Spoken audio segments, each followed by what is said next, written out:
Hello everyone, welcome to my channel let's कॉटरी। आज हम बात करेंगे हाउस रेंट अलाउंसेस के ऊपर। ये नॉर्मली इसे हम एचआरए कहते हैं शॉर्ट फॉर्म में।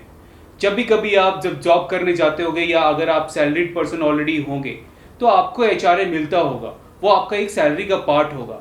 तो इसमें आपको हमेशा कन्फ्यूजन होती होगी तो ये हमें डिडक्शन कैसे दिला सकता है, एचआरए से आपको डिडक्शन कैसे मिलेगा। आज हम इस वीडियो में यही बात करेंगे। चलिए ये बात करते हैं।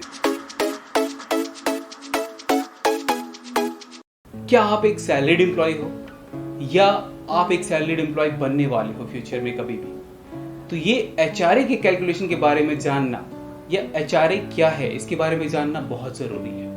क्योंकि जब भी आपको सैलरी मिलती होगी या जब भी सैलरी मिलेगी आपको, तो उस टाइम आप देखते होंगे जो एचआरए एक बहुत बड़ा अमाउंट होता है सैलरी का। अगर हम इसके एग्जेम्पशन के बारे में नहीं समझे तो हो सकता है जो हमारा टैक्स वैल्यू बढ़ जाए, जो हमारी सैलरी को कम कर दे। जो भी इन हैंड हमें सैलरी रिसीव हो रहा है, जो आपको मंथली रिसीव हो रहा होगा अपने एम्प्लॉयर से, वो अमाउंट हो सकता है कम हो जाए। तो इसका ख्याल रखना बहुत ज़रूरी है हमें। अगर हम बात करते हैं एचआरए की कैलकुलेशन की, जो वो कौन सा ऐसा अमाउंट है जिसका आपको टैक्स बेनिफिट मिल सकता है, मतलब आपकी सैलरी में एक एचआरए पार्ट हो गया, एचआरए पार्ट का कुछ ऐसा अमाउंट होगा जिसका आपको टैक्स बेनिफिट मिल सकता है। वो कौन सा ऐसा अमाउंट होगा, इसके लिए हमारे पास एक पूरा का पूरा कैलकुलेशन है। जो वो कौन सा एक ऐसा अमाउंट होगा, तो कैलकुलेशन इस तरह से है। फर्स्ट है आपको जो एक्चुअल एचआरए रिसीव हो रहा है, मतलब actual amount received in part of HRA. Second point है 40 या 50% ऑफ योर सैलरी। ये 40 एंड 50 का जो डिवाइड किया गया है वो metro and non metro city के ऊपर डिवाइड किया गया है। और थर्ड जो पॉइंट है हमारा वो है actual rent paid minus 10% of your salary. अब इसमें जो सैलरी आ रही है, उस सैलरी का मतलब क्या है? पूरा सैलरी? बिल्कुल नहीं। इसमें सैलरी का जो पार्ट है उसमें सैलरी का मतलब है basic plus DA. DA that means dearness allowance. इनमें जो भी कम अमाउंट होगा, जो भी लीस्ट ऑफ द फॉलोइंग होगा, उसका आपको एग्जेम्पशन मिल जाएगा। अब आपने एचआरए का कैलकुलेशन समझ गए होंगे। जो एचआरए का कैलकुलेशन हम कैसे कर सकते हैं, अगर आपको ये एचआरए कैलकुलेशन समझ में नहीं आया होगा तो मैं आपको एक लिंक प्रोवाइड कर दूंगा जिससे कि आप इजीली अपना वहां जाकर के अमाउंट आप फिट करना है, आपको एचआरए का कैलकुलेशन आपका आ जाएगा।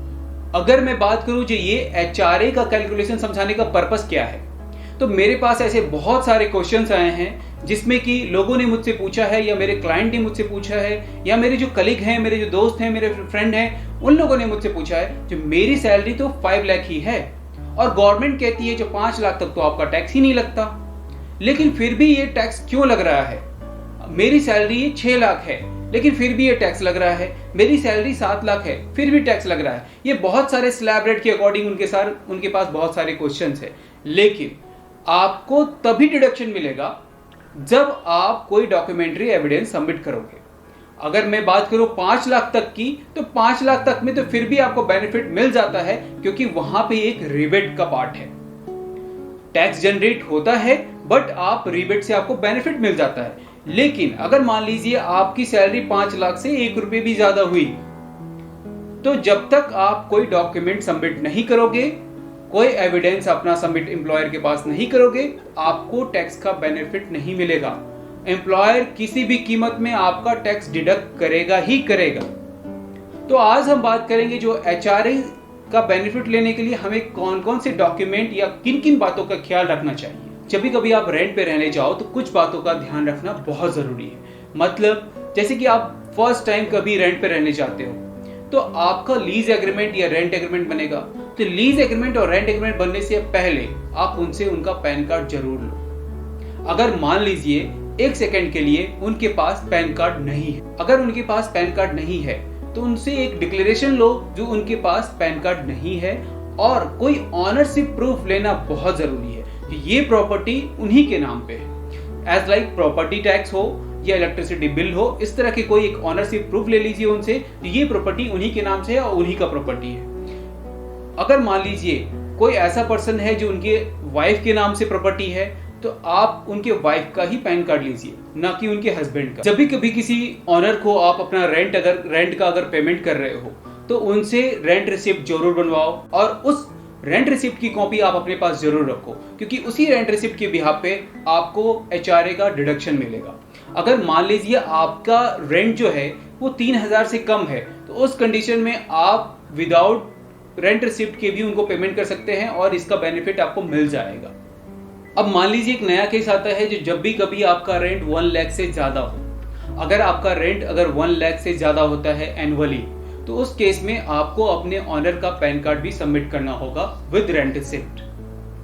अगर ये गलती आप मान लीजिए, कभी कभी आजकल के लोग बहुत सारे ऐसे होते हैं जो कि ये गलतियां अक्सर करते हैं, जो वो कभी कभी अपने वाइफ के नाम से घर ले लेते हैं और जब भी एचआरए की बात आती है तो अपना वाइफ को ही ऑनर बना करके उनका पैन कार्ड सबमिट कर देती है। तो आप याद रखें, इसका बेनिफिट आपको बिल्कुल भी नहीं मिलेगा, ये एग्जेम्पशन आपको बिल्कुल नहीं मिलेगा, ये टैक्सेशन में कहीं भी इसे अलाउ नहीं किया गया है।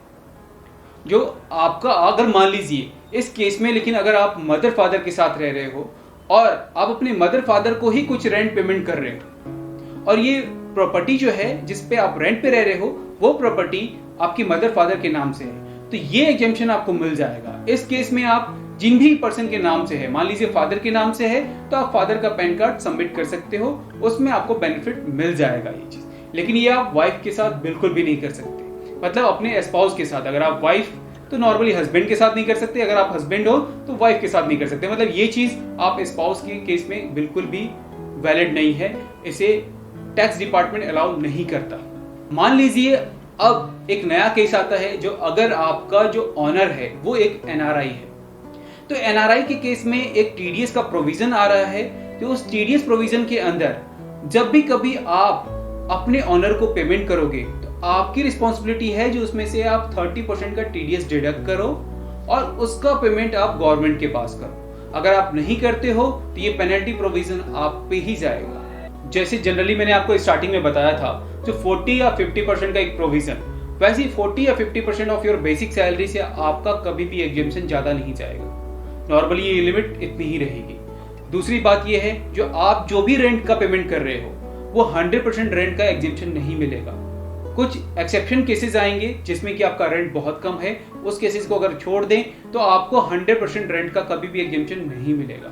जनरली लोग ऐसी गलतियां करते हैं, जो वो जिस स्टेट में रह रहे हैं या जिस सिटी में रह रहे हैं उसी में उन्होंने एक फ्लैट खरीदा या एक घर खरीदा अपना, और साथ में वो अपना एचआरए बेनिफिट भी ले रहे हैं और उस हाउस लोन का जो इंटरेस्ट बेनिफिट है या जो भी बेनिफिट है हाउस प्रॉपर्टी के अकॉर्डिंग वो भी बेनिफिट ले रहे हैं। तो ये बिल्कुल गलत है। अगर जब भी आपके पास इनकम टैक्स का नोटिस आया तो इस प्रोविजन को डिनाई कर दिया जाएगा, आपको उस अमाउंट के ऊपर टैक्स देना पड़ जाएगा।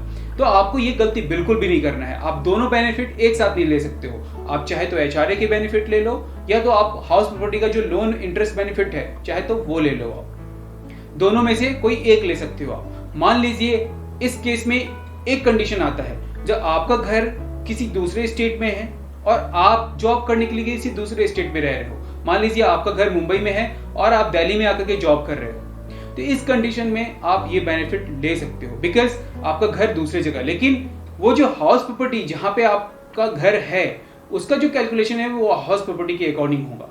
मैंने आपके लिए वो सारे पॉइंट यहाँ पे मेंशन कर रखे हैं जो मैंने आपको इस वीडियो के अंदर बताया है। आप इन सारे पॉइंट्स को रिवाइज कर लीजिए। अगर फिर भी आपको एचआरए से रिलेटेड कोई अगर आपके मन में सवाल रह गया है तो आप मुझसे कमेंट सेक्शन में मेंशन करके पूछ सकते हो। आप बाकी ये वीडियो आपको कैसा लगा, अगर ये वीडियो आपको पसंद आया तो लाइक शेयर सब्सक्राइब करना और बेल आइकन को हिट करना बिल्कुल मत भूलना, क्योंकि बिकॉज ये जितनी भी सारी वीडियोस हैं वो सिर्फ आपके लिए बनती है। अगर आप मेरे साथ नहीं जुड़ोगे ये वीडियो आप तक नहीं पहुंच पाएगी और जिससे कि मैं आपको ये जानकारियां दे नहीं पाऊंगा। Thank you so much. जय हिंद, जय भारत।